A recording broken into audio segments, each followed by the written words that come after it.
Hablemos de Tifón, el terror de los dioses y padre de los monstruos más conocidos y aterradores de la mitología griega.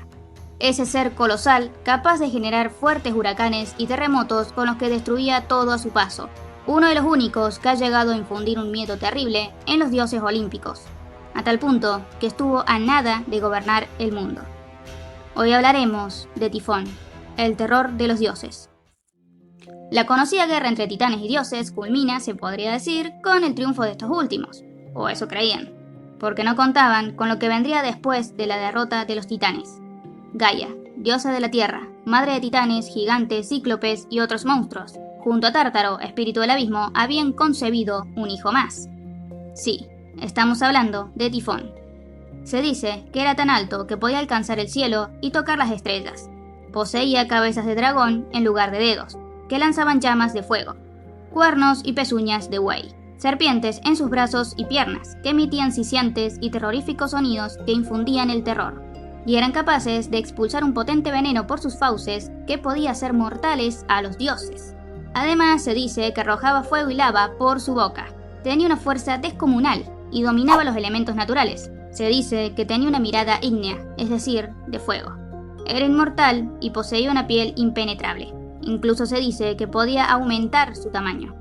Y por si fuera poco, era capaz de recuperarse rápidamente de cualquier daño. Fue concebido con la finalidad de acabar con las divinidades del Olimpo y el Olimpo mismo, ya que Gea estaba enfadada porque Zeus la había traicionado al encarcelar a sus hijos en el Tártaro, por lo que a toda costa quería destruirlo. Así que sí, le dio vida a uno de los monstruos más aterradores y poderosos para vengarse. Se podría decir que fue la venganza de Gea contra los dioses tras la derrota de sus hijos, los titanes. Pero, ¿este ser podía superar a los mismísimos dioses? Pues sí, y hubiera logrado derrotarlos si no fuera por las Moiras y Hermes.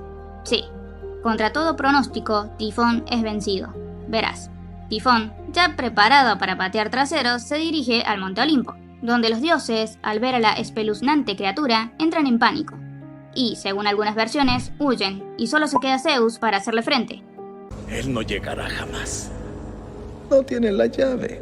¿Es el propósito de los dioses esconderse en un palacio dorado como cobardes? Pero no les hablaré de ello, al menos no todavía, puesto que en esta versión los dioses luchan a pesar de las bajas probabilidades de triunfar. Pero no te confundas, porque acá también Tifón les da una paliza que deja a la mayoría fuera de juego. Retomando, Tifón llega al Olimpo y destruye las rejas de la entrada construidas por el dios de la forja, Hefesto. Los dioses lo enfrentan, pero son descartados fácil y rápidamente, quedando solo Zeus en pie, quien luchó con todo su poder arrojando sus rayos e ira a la criatura, incluso atacándolo con una hoz.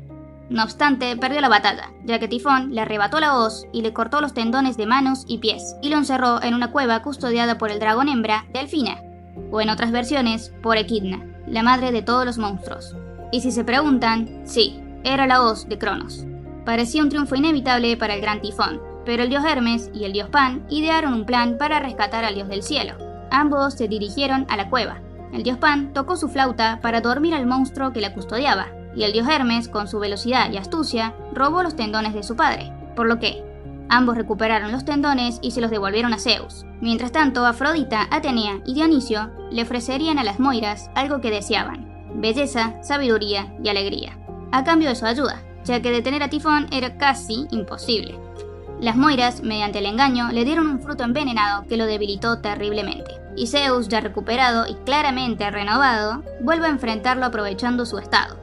Este enfrentamiento concluye con Zeus o Hefesto arrojándole a Tifón el monte Etna encima. Los rugidos de Tifón hacían erupcionar el volcán, y cuando el Etna hacía erupción, los griegos pensaban que se trataba de la sangre de Tifón, manando aún de unas heridas nunca del todo sanadas. Cabe aclarar que me salté muchos detalles, incluidas algunas líneas del tiempo, pero si quieren un video más específico de la batalla de los dioses contra Tifón, háganmelo saber en los comentarios. Para más aclaraciones, lean la descripción.